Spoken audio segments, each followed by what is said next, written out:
catch the latest news on our website tribune.net.ph and follow us on Facebook, Twitter, and Instagram. You can also subscribe to our YouTube channel, Tribune Now. The Daily Tribune is one with the nation in facing the COVID-19 crisis, and in line with this, the Daily Tribune Digital Edition and Press Reader is now available for free online. You can also download the Daily Tribune app on Apple Store for iOS users and Google Play for Android users to get the latest and most comprehensive news online. Daily Tribune is also inviting everyone to join its community Viber Katribu to get updates on the freshest and hottest news and entertainment stories of the day. Tonisito emoticons are also available on our community Viber. Just click on the link in this video to join. Thank you. Hello everyone in Katribu. I am Dinah Ventura. And I'm Francine Marquez. And welcome to PairFect. Dinah, today's guest is a lawyer.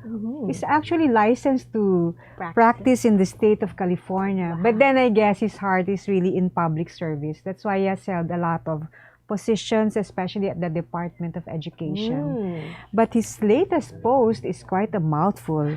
He's the Undersecretary for Legislative Liaison Office, External Partnership Service, and Project Management Source of the Department of Education of the Philippines. So Dinah, and What to our does that mean? and to our dear Katribo members, let's welcome USEC Tonisito Umali. Good afternoon, USEC. Great Good to see you. afternoon and welcome to the show. Yes, good afternoon, Dina, Francine, and to all of our, what do you call this, Facebook viewers. Magandang hapon po sa inyong lahat. Kamusta na ho kayo, USEC? Well, how have you been? Ano bang regular day nyo ngayon? Well, my regular day is usually as early as 8 or 7:30 a.m. I start my day meeting my team, my staff. Then after that, kung Monday to Thursdays ito, so halos araw-araw rin ng weekdays, kung mayroong House or Senate committee hearings, I attend them in the morning and in the afternoon. If there's none, Dina, Francine, I usually meet our partners because I'm also in charge of DepEd's external partnership service. So it may be local or, it may also be international partners because I also handle dealing with our what we call development partners, USAID, World Bank, so what's the local partners, so I deal with them. And then hanggang gabi na yan, Francine, Dina, because I have to attend to a lot of paperwork. For example, this morning, I was very busy facilitating a technical working group crafting the implementing rules and regulations of the GMRC law, yung Good and Manners and Right Conduct law. Kakapasa lang po niyan eh. So kailangan po ng IRR. So mga ganyan po ang madami pong ginagawa. Madami pong ginagawa. Busy. May may chance ba na magkita man lang kayo ni Presidente? Meron bang ganon? USEC. Ang Pangulo po, ang Ma'am Liling Briones po natin ang madalas na nakikita po ang ating Pangulo.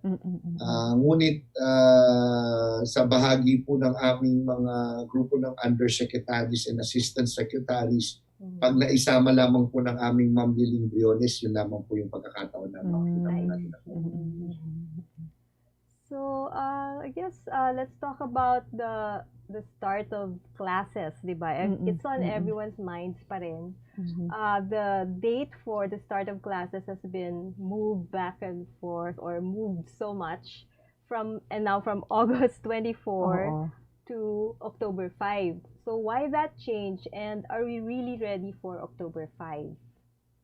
USEC. So why the change? Why the resetting of the school opening Yes. date, and if we are ready? Oho. Yung una pong tanong, Dinah, Francine, hindi naman talaga na-move ito dati. Ngayon lang naman ito na-move.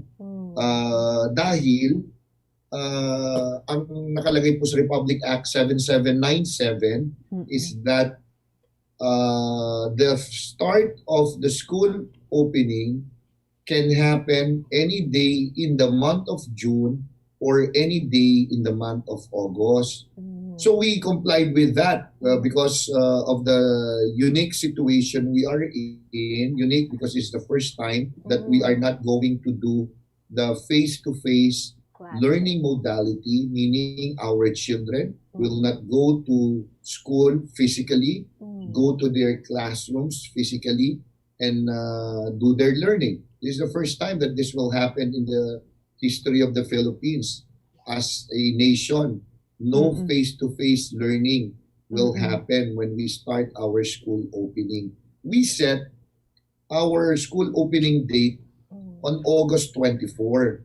So it's not something like we set it first from another date and then we move it to August 24. From the very beginning, when we were put into this kind of situation, our Ma'am Liling Briones ordered the crafting of a plan how to make sure that education shall continue in the midst of this pandemic. And we crafted what you call the Basic Education Learning Continuity Plan. We already set the first day of opening on August 24. So what happened here, Dinah, Francine, is when Metro Manila, together with some provinces in Region 4A and in Region 3, I'm trying to look at my notes, Francine, Dinah. So allow me to do that. Specifically, Metro Manila, Laguna, Cavite, Bulacan were put in MECQ. Our Ma'am Liling Briones made some recommendations to make some adjustments on how we intend to proceed with our distance learning modality. So distance learning modality will happen by asking our parents to pick up the self-learning modules. Ito po yung parang mga materyales na maggagabay po sa mga bata na pag sila po ay nag-aral po nito, bukod po sa textbook, pero hindi po sapat yung textbook, meron din po tayong sinulat at ginawang self-learning modules at ito po ay nakadesenyo na hindi po gaanong kakailanganin ang may edad o ang magulang o kung sino man na maggabay sa bata. Hindi po kakailanganin gaano dahil kung independent learner ang bata, it is written in such a way that it will be understood by an independent learner. The examples given are very contextualized and very can be easily understood, and including the practice sheets, the activity sheets to be completed. So may ganyan po tayo. Pipick upin ng magulang, iuwi nila Lunes, ibabalik po ng Huwebes o Biyernes para tsikan ng mga guro at papalitan naman ng mga panibagong modules sa susunod na linggo para tsikan po namin, para malaman namin kung natututo ang bata o hindi. Yun po yung isang pamamaraan ng pagtuturo ng hindi po face-to-face through self-learning modules. Pangalawa po dyan, yung online internet-based learning. Alam po natin lahat yan, parang ganito po. Nasa may platform ang mga bata, ang guro nagtuturo, at pangatlo po yung radio and TV-based instruction. Nung inilagay po sa MECQ, Modified Enhanced Community Quarantine, of course, nilift na po ito ngayon. Ang Metro Manila, Laguna, Rizal, Cavite at Bulacan, nakita po namin na talagang maapektuhan po yung paggalaw ng mga magulang para pick upin po ito. At kung hindi po nila kakayanin, kasi po ang aming sistema ay kami na po mismo ang magdadala sa barangay para mas malapit po sa kanilang tahanan. O kaya po ang barangay dadalhin po diretso sa kanilang mga tahanan. Limitado ang paggalaw. Kung kaya't ang aming mga Lilimbriones po ay nagbigay po ng iba't ibang opsyon, rekomendasyon sa ating pong Pangulo, at ang napili po ng Pangulo ay gawin nga po ang unang araw ng pasukan sa October 5. So may iba't ibang opsyon na rekomendasyon ng ating Ma'am Niling Briones. Ito po yung napili ng ating Pangulo. Ito pong nangyari pong ito ay alinsunod sa Republic Act 11480, which amended the law that I just mentioned kanina, yung Republic Act 7797 na nagtatakda na ang school opening ay dapat any day in June up to any day in August, kaya nga August 24. Yung Republic Act 11480, sinabi po ito na ang Pangulo ay may kapangyarihan na magtakda ng ibang araw ng unang araw ng pasukan kung tayo po ay nasa state of calamity or state of emergency upon the recommendation of the Secretary. So that's what happened. Kung bakit po na-move yung unang araw po ng pasukan from August 24 to October 5. That's very clear. Thank you. So, USEC, aside from the self-learning modules, another modality that resonates with teachers and parents is the online learning. How is DepEd addressing issues like connectivity, tapos yung access po dun sa mga families that are economically challenged, they can't really buy a laptop? Pero Yusek, before you answer that question, mag-pause muna tayo for a break from our sponsors. Bilang bagong mag-asawa, sabay kaming natututo sa buhay. Sabay rin namin inaaral ang mga bayarin sa bahay. Kahit kami, nagtaka sa biglang laki ng electricity bill namin. Huwag pong mangambang maputulan. Sinisigurado ng Meralco na walang disconnection hanggang September. Estimated bills lang ang natanggap natin ng March, April, at para sa ilan, May. Dahil sa lockdown, isang tabi to para hindi na maguluhan. Ang May o June ay actual meter reading na. Kung May nagka-actual reading, ibabawas dito ang huling reading bago mag-ECQ. Yan lang po ang ating babayaran hanggang 3 buwang konsumo. Kung estimated reading sa May at June nagka-actual reading, ibabawas din dito ang huling reading bago mag-ECQ. Yan lang po ang ating babayaran. Hanggang 4 na buwang konsumo, walang labis. Tandaan, kung ano lang na konsumo, yun lang ang babayaran. ako po si Mateo G. At ako naman po si Sarah G. G? G! Good morning, sir. How may I help you? Bakit kailangan ko pang pumunta sa bangko? Oo nga naman, sir. Ba't kailangan pang pumunta sa bangko? Why not get a UB app so you can do all these without going to the bank? Bank the way you live. Union Bank. And we're back with USEC Tonisito Umali of the Department of Education. And before we pause for a break, we were asking him, how is DepEd addressing issues about online classes, from problems with connectivity, the inability of economically challenged families to avail of gadgets for their kids, even the actual preparedness of our teachers to roll out the online classes. So, USEC, how is DepEd coping with these challenges? How is it addressing these issues about online classes?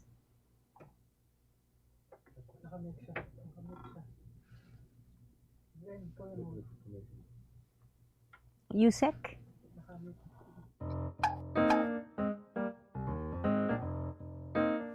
Ang Philippine Offshore Gaming Operators o POGO ay isang legitimate business entity na nagbibigay serbisyo sa offshore gaming para lamang sa mga manlalarong nasa abroad sa pamamagitan ng internet. Ang mga serbisyong handog nito ay katulad ng casino games at sports betting na pwedeng laruin kahit wala sa casino. Sa Pilipinas, walang POGO operators. Tanging POGO service providers lamang dahil nagaganap ang mga laro sa labas ng bansa.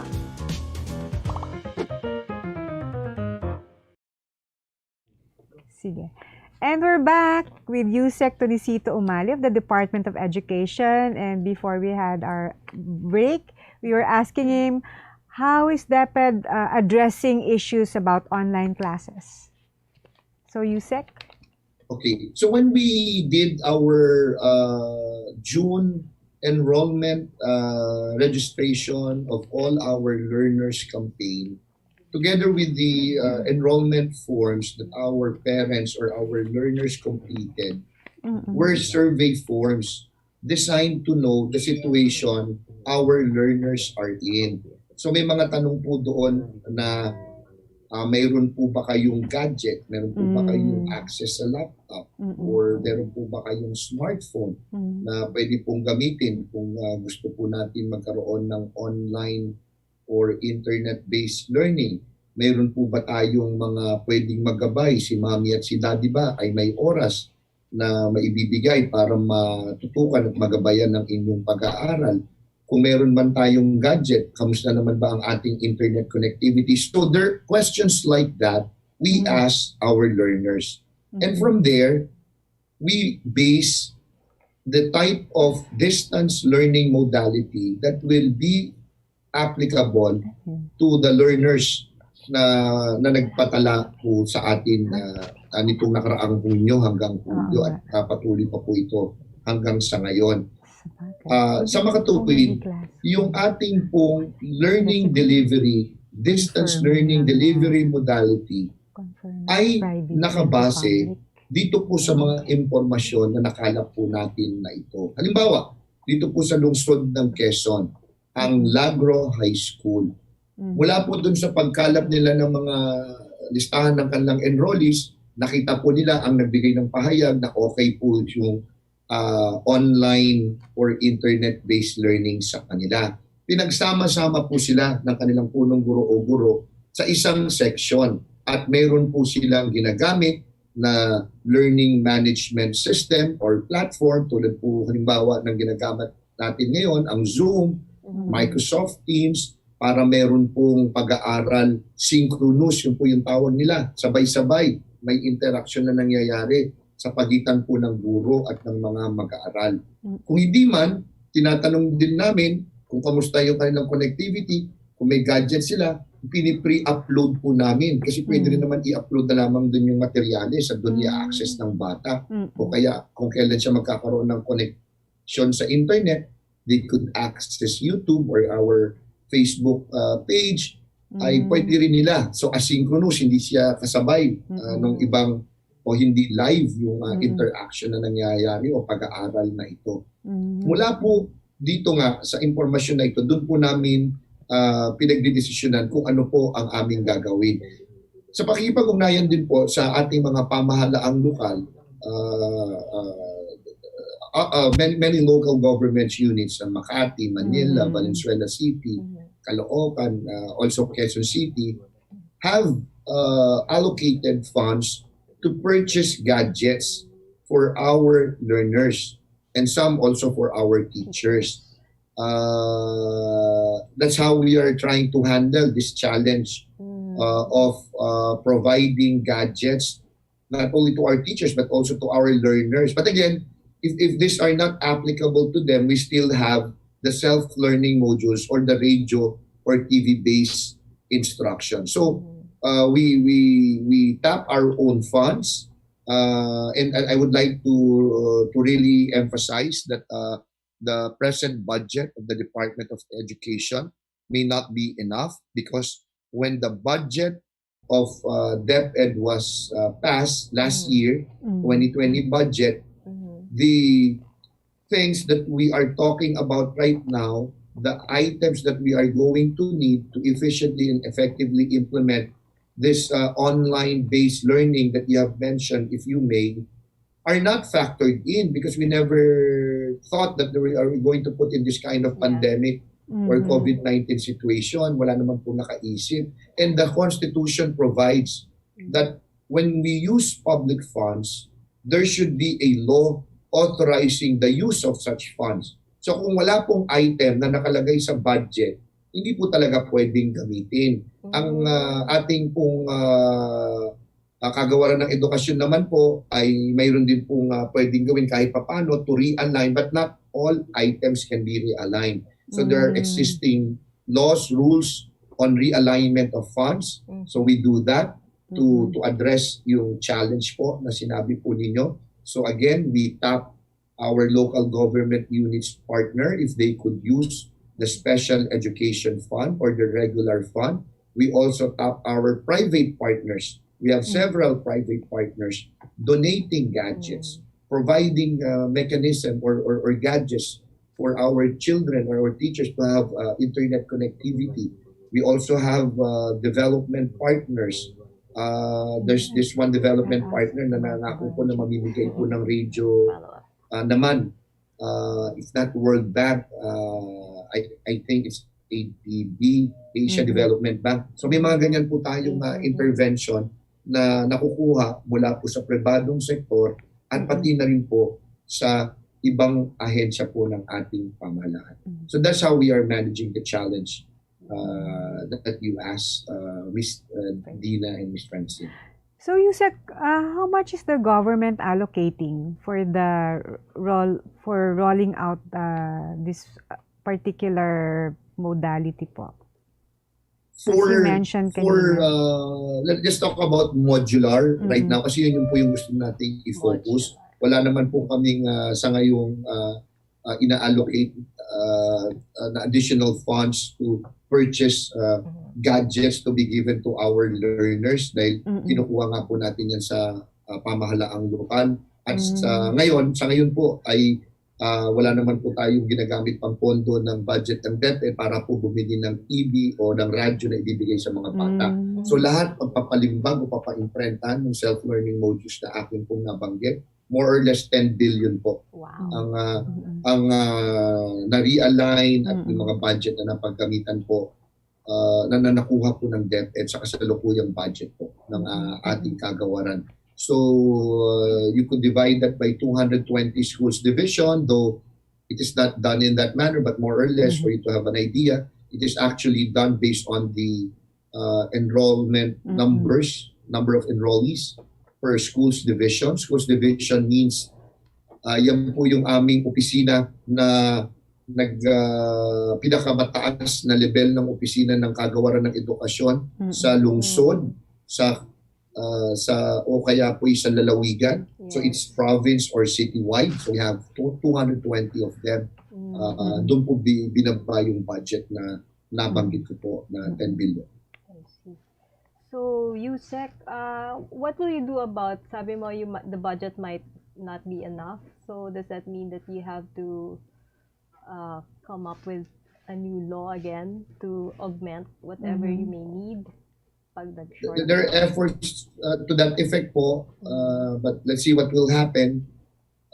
But right now, again, we are relying on our partners, LGUs, to help us because anyway, under the Local Government Code of 1991, they are our partners to make sure that the delivery of quality basic education will really happen.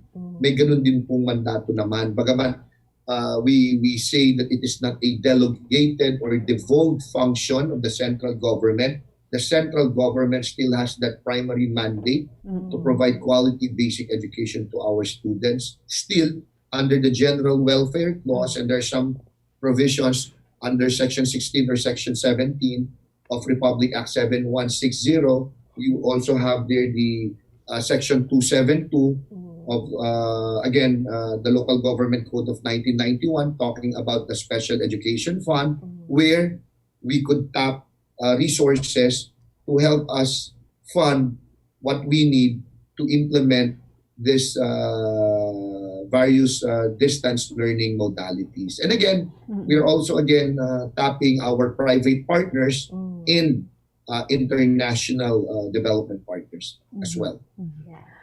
So USEC, well, matagal pa yung vaccine. There isn't any vaccine being introduced yet. And it looks like it will take us a long time. We still have to practice physical distancing and syempre, health protocols are very essential. You didn't mention po kanina yung blended learning. Is this something that you're still considering? And why or why not po? Considering blended learning? Kasi before, I remember mga months ago, this was one of the modalities that was being brought up. We've been hearing a lot about blended learning. Blended learning, that's what precisely we are doing. Okay. Miss Francine, Miss Dinah. So when we say distance learning modality, so modular, self-learning modules, kukuhain ng mga magulang, sa paaralan, iuwi, sasagutan, pag-aaralan ng bata, ibabalik. Kung hindi po kaya kuhain ng magulang, ang DepEd po dadalhin sa barangay, barangay dadalhin po sa kanilang tahanan o sila po ang kukuha sa barangay. Distance learning modality. Hindi po sila pupunta ng ating mga silid ng ating mga paaralan papasok sa silid-aralan. Wala pong ganun mangyayari. Modular delivery. Online, internet-based para pong ganito. Yes. Pangatlo po ay radio or TV-based instruction. O naunawaan po natin natin paano po yun. Makikinig po sila isang estasyon ng radyo. Pag-uusapan yung isang asignatura po ng DepEd, ituturo. At ganoon din po sa television. Pag sinabi pong blended, a combination of any of what I have mentioned. So pwedeng modular at online. Nag-aaral ang mga bata via Zoom. Pagkatapos po nila ng pakikinig sa guro, sabay-sabay silang nag-uusap. Ang ibig sabihin ay sabay-sabay pong nakikinig at mayroon pong palitan ng paliwanagan na mangyayari. Ay pagkatapos po nun, meron siyang module. So modular and online. Sabay, that's why it's blended. Modular and TV or radio-based. Sabay. Pareho pong gagawin, kaya po blended. Yan po ang ginagawa po natin. Thank you for enlightening us on that. Pero you mentioned radio and TV. May particular networks ba na kino-consider ang DepEd? How will it go po? Right now, we have IDC 13. It's a government channel. And we are broadcasting, how do you call this? Test broadcasting the modules. Po ngayon, talagang nasa dry run stage pa lamang po tayo dito. Ang NCR po ay nakipagpasok o pumasok sa isang kasunduan, Solar TV channel. So may DepEd channel din po with the Solar TV. Ang mga schools division offices po namin na nabanggit ko po kanina, province or citywide, at pati po ang mga rehiyon, all 16 of them are including BARN, ay nakikipag-ugnayan po sa mga local TV or radio stations po nila para po mangyari yung radio and TV-based learning modality. So may ganun pong pakikipag-ugnayan po na nagaganap ngayon. Bagamat sa central office level, kung ang tanong po halimbawa ay isang channel sa Maynila mag-broadcast nationwide, nasa proseso pa lang po tayo ng pakikipag-usap. Kung mayroon man pong estasyon na may kakayanang gawin po ito. So, USEC, so does that mean that all parts of the Philippines will be covered? Parang you're making sure that all students will be able to receive proper education for this school year. They'll have access. Yes, definitely po. Opo. Sabi nila mula apari hanggang hulo.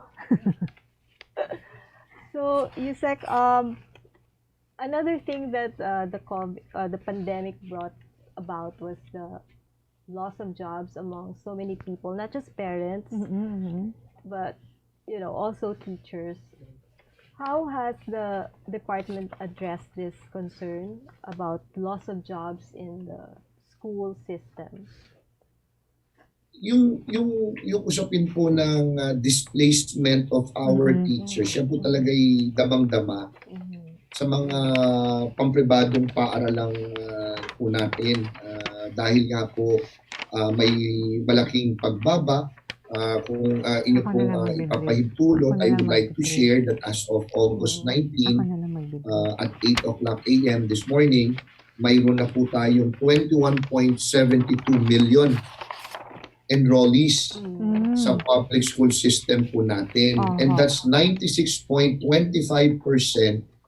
of the numbers that we had in school year or for school year 2019 to 2020, which is more or less 22.5 million. So malapit na po tayo, halos nasa 100% na po tayo. Kung yun man ang ating pagpapasihan, kung sasabihin natin na nakuha ba natin yung lahat ng mga mag-aaral na gusto nating kuhain na mag-enroll, sa gitna ng pandemyang ito. Bagamat yung 96.25% dapat bumaba ng bahagya yan kasi 400,000 po learners doon sa nabanggit kong numero ay nanggaling sa private schools.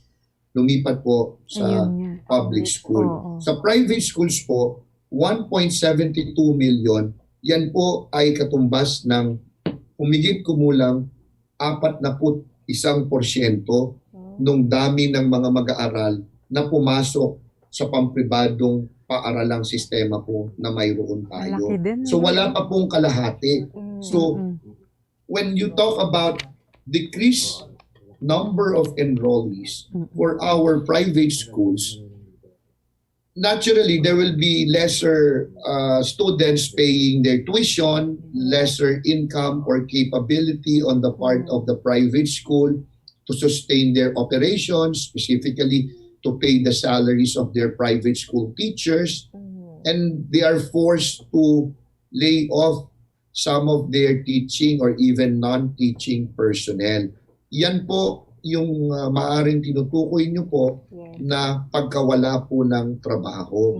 Bukod po siguro sa ating mga magulang, kay nanay at kay daddy, na nanay at tatay, kay daddy at mami na nawalan po ng trabaho, di kung dating nasa private school, may pambayad po sila ng matrikula, wala na ngayon, ililipat na naman nila yung kanilang anak sa pampublikong paaralan. At yun na naman ang dahilan kung bakit mahihirapan ng ating mga pampribadong paaralan. Ang ginagawa po ng DepEd dyan ngayon ay talaga pong sinusuportahan ng ating Ma'am Niling Briones. Ito pong bayanihan, proposed bayanihan law part 2 na kung saan meron pong pondong inilaan dito na pwede pong gamitin para po doon sa mga tinatawag nating displaced teachers. Aside from that, the government has directed the Land Bank of the Philippines, and they have already, they are in the process of implementing this lending program for private schools at a very low interest rate of not more than 3% per annum to sustain operations of private schools. So they present their number of enrollees who may have struggles in paying for their tuition, and then Land Bank, assessing the situation, will lend them money. So it's like a study now, pay later plan na wala naman pong interest na babayaran yung mga bata, kung hindi yung private school ang mababayad na lang ng minimal interest para magamit po pambayad ng operation ng kanilang mga paaralan. We also have the government assistance to students and teachers in private education, where we give, very generally, in senior high school, 22,500 pesos in NCR for students coming from public schools, public junior high school, lumipat sa private senior high school. Automatiko, nagbibigay po tayo ng subsidiya, 22,500. Labas po ng NCR, highly urbanized cities, 20,000 pesos. Public school, lumipat ng private school. Tulong po natin, senior high school. And then outside the two categories that I have mentioned, 17,500 pesos. Kung sila naman po ay dati na, kasi meron din po tayong tulong na ibinibigay sa junior high school, grades 7 to 10, yung senior high school ay grades 11 to 12, meron din pong natatanggap na pera ang ilang mga anak po natin na nag-aaral po sa recognized GASPE schools, if you may, that we may call them. Pati po doon, may bahagi po doon, kaya government assistance to students and teachers in private education. Some form of subsidy are also being given to the teachers, grade 7 to 10, junior high school. Kung sila po ay tumatanggap na ng ayuda sa ating pamahalaan through this GASPE ESC Education Service Contracting Scheme, nagpatuloy po sila ng senior high school, hihingi po ulit ng ayuda, 80% of the amounts that I have mentioned in the different categories, yun po naman ang makukuha nila. At kung wala po sila nakuha dati at ngayon gusto po nilang mag-apply, ay pwede naman po mag-apply at tinitingnan po namin yung kapasidad ng mga magulang at yung ating pondo na nakalaan. So, yan po ang ilan sa mga tulong na ibinibigay po natin sa ating pampribadong paaralan sa gitna po ng pandemya nito. Nako, USEC, salamat. Maraming mga parents na nagtanong din po sa amin nung nalaman nila kayo yung guest namin eh. Isa po dalawa sa mga tanong na nakuha namin ay paano yung mga schools na nag-apply ng temporary parang suspension of operations, and then number 2, yung schools na nag-increase ng tuition fees.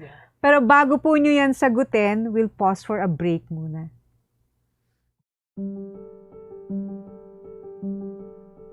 With these cell sites, it affords us better cooperation and communication with the outside world. Because it is vital for FU and RMF to have this. We are now dependent on this cellular signal, and it has helped us a lot.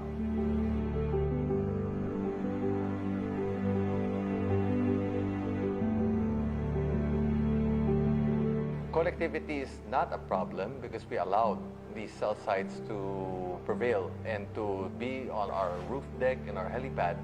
Hindi tayo mawalan ng signal sa lahat ng rooms namin dahil may cell site tayo sa taas. It's one of our major advantages.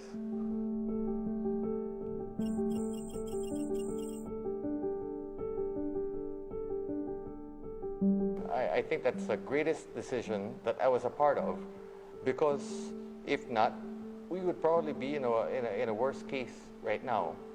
I'm thankful that we allowed these cell sites to be installed. I'd like to think and hope that all hospitals have that. We have not had any case of cancer regarding cell sites. As a matter of fact, we employ many cell sites and many boosters inside the hospital. For us, it has saved lives.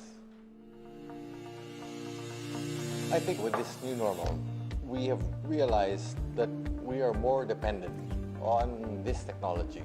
Cell sites, if not connectivity, are a must.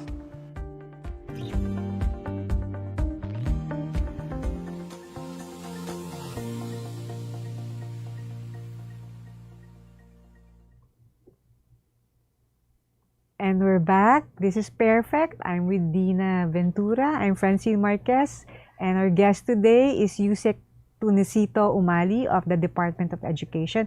Before we had our break, we were asking him, USEC, there are concerns from parents asking, is it all right? Is it right for schools to file a suspension of operations? And is it also all right for some schools naman who have raised their tuition fees this school year? Yung mga pampribadong paaralan po which applied for tuition fee increases, that's kind of minimal if you compare that to the total number of private schools we have. I just don't have the exact number, but it's between 13,000 to 16,000 private schools nationwide, and not more than 900 applied, and much lesser number were approved. Pero yan po yung nangyari bago po nangyari itong pandemyang ito. I mean, the applications were submitted and approved prior to this COVID-19 pandemic. And therefore, I hope our viewers would hopefully understand na hindi po ito sitwasyon na gitna ng pandemya tapos parang baliwala sa DepEd, inaprubahan po itong mga application na ito. May batas pong nagpapahintulot at pati po ang ating kagawaran ng edukasyon, meron po tayong mga kautusan para po i-regulate yung pagtaas ng matrikula. 70% of the amount increase should be given to the increase in salaries of their private school teachers. 20 to 18 or 18 to 20% should go to the facilities, improvement of facilities. 10 to 12% may just be the portion that may be retained as part of their earnings.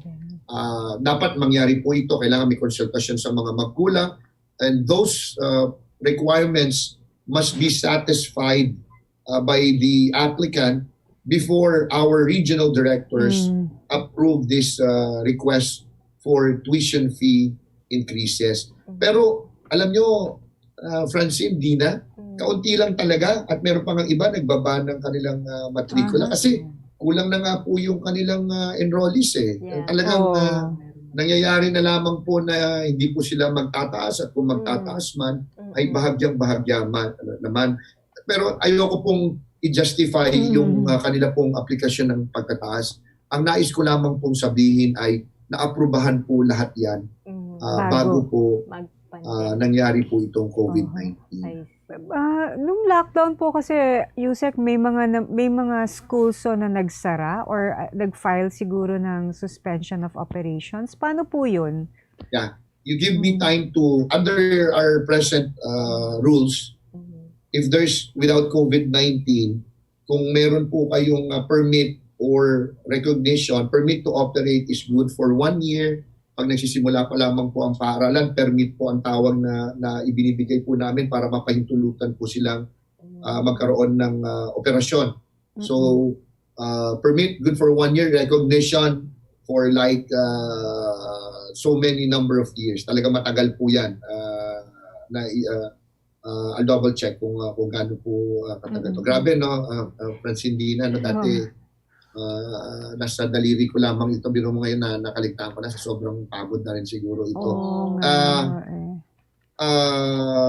Pag hindi po sila nag-operate, talagang maaari pong maging dahilan yon para i-withdraw o i-revoke yung kanilang permit o kaya po ang kanilang recognition. Titingnan po natin, babalikan ko po kayo, kailangan talaga namang maunawaan natin yung mga paaralan. Meron po talaga na ang nagsabi na hindi po nila kayang mag-operate ngayong school year pong ito. Kung paano po namin i-manage to. Personally, I think the school should not be penalized if they will temporarily cease operations because of lack of enrollees. Napakahirap naman nun. Kung wala naman silang sapat na dami ng mga mag-aaral, tapos pipilitin magbukas. Pagpatuloy mo yung operasyon ng iyong pampribadong paaralan, paano mo babayaran at isusustin ang mga guro at hindi gurong kawani ng inyong paaralan. So dapat maunawaan naman po namin yun. Pero we have to make this official as an official policy. So I don't want to preempt our leadership, our Ma'am Liling Briones. So we will get back to you on that. Unusual times so kasi, ano? Apo.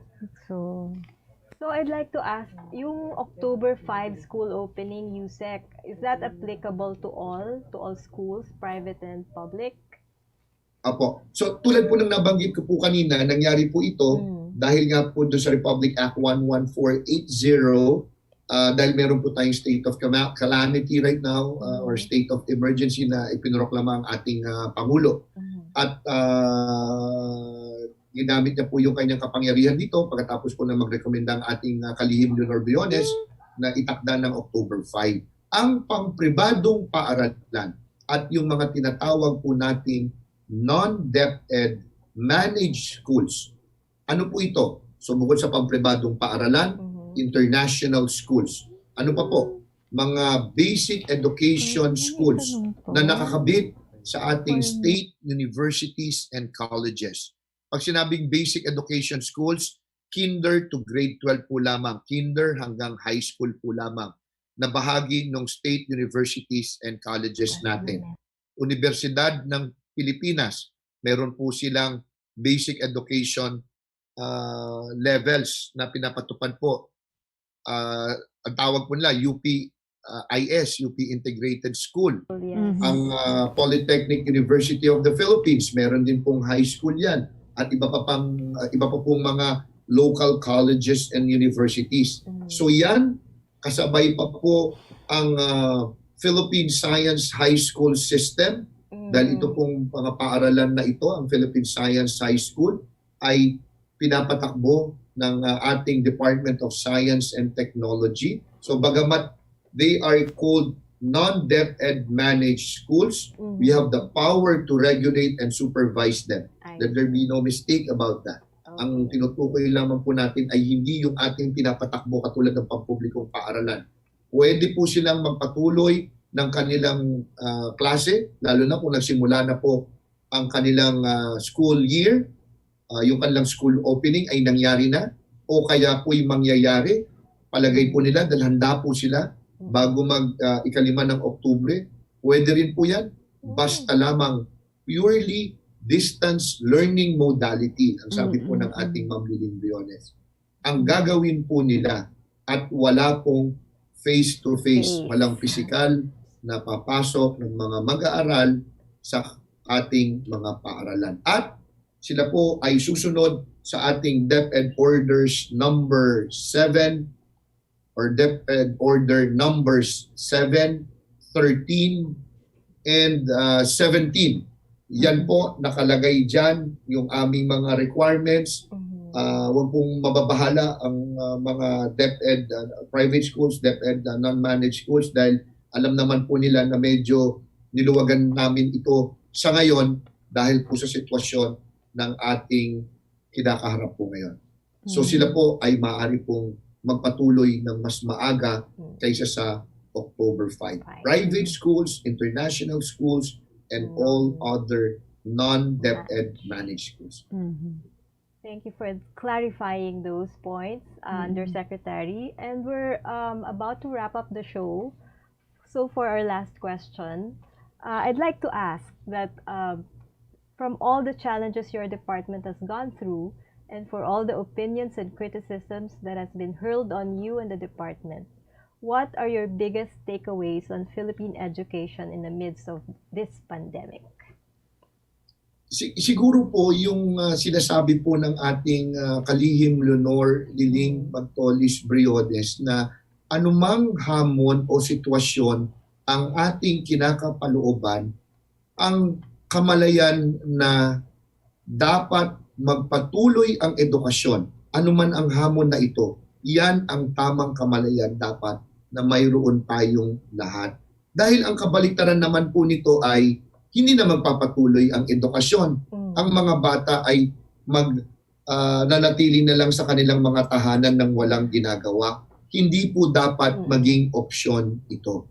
Nakita po natin na ito pong napakalaking hamon na ito na tanggap po namin ay hindi po namin kakayanin kung kami lamang po ang kagawaran ng edukasyon lamang ang mag-isang aasa sa kanyang sarili. Kung tayo po'y magtutulong-tulong lahat. Kasama po kayo pong mga partners po namin, ang mga mamamahayag. Tutulungan po kaming maihatid ang mga impormasyon, ang mga kautusan ng ating kagawaran ng edukasyon, mga updates kung paano po namin ipapatupad ang aming Basic Education Learning Continuity Plan, ang pampribadong sektor na tumutulong po sa amin para po mangyari yung mga tinatawag po naming various learning or distance learning modalities. Ang pamahalaang lokal, kasama po ang iba't ibang ahensya ng ating pamahalaan, tumutulong po sa amin paano po namin kukunin itong mga self-learning modules na ito, dalhin sa tahanan ng ating mga anak, kukunin po muli at ibabalik sa aming mga paaralan para po ma-check ito ng aming mga guro at malaman kung nauunawaan ba ng tama ng mga bata ang mga self-learning modules na ito. Lahat po kayo. Yan po ang isang klarong aral na nakita ko po at damang-damang natutunan ko po ay ang hamon na ito ay kayang-kaya nating harapin. Dahil nga po, parati ko pong sinasabi, Ma'am Dinah, Ma'am Francine, dahil po sa aming mga partners. And that's the fourth pillar of Sulong Edukalidad, the campaign of our Ma'am Liling Briones to ensure the delivery of quality basic education. Engagement of partners. Dahil po sa inyo, mga partners po namin, lalong-lalo na po ang mga mamamahayag, napakalaki po ng inyo pong tulong na ibinibigay niyo po sa amin, na ipararating po namin ng mabilis ang aming mga updates, ang aming mga paglilinaw sa aming mga anak, sa aming mga magulang, sa aming mga guro at hindi gurong kawani. Mga bagay na akala po namin dati hindi namin kayang gawin, akala po namin hindi namin kayang abutin, akala po namin imposible. Kayang-kaya palang gawin, kayang-kayang abutin, posibleng-posible, inuulit ko po, dahil po sa tulong po ninyong lahat, tayong lahat magsasama-sama para po masiguro na magpatuloy ang edukasyon ng kabataang Filipino. Salamat po. Wow, those were very inspiring words. Very hopeful. Very Oo. hopeful. We're all learning together, as they say. So, we'd like to thank everyone for joining us again this afternoon. I am Dinah Ventura. And I'm Francine Marquez. And this has been PairFect.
Araneta City, home to the country's first indoor shopping mall, the world's original Thrilla, and the first ever Bini Bini pageant.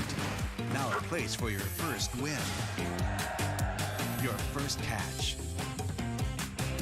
your first home, your first big break,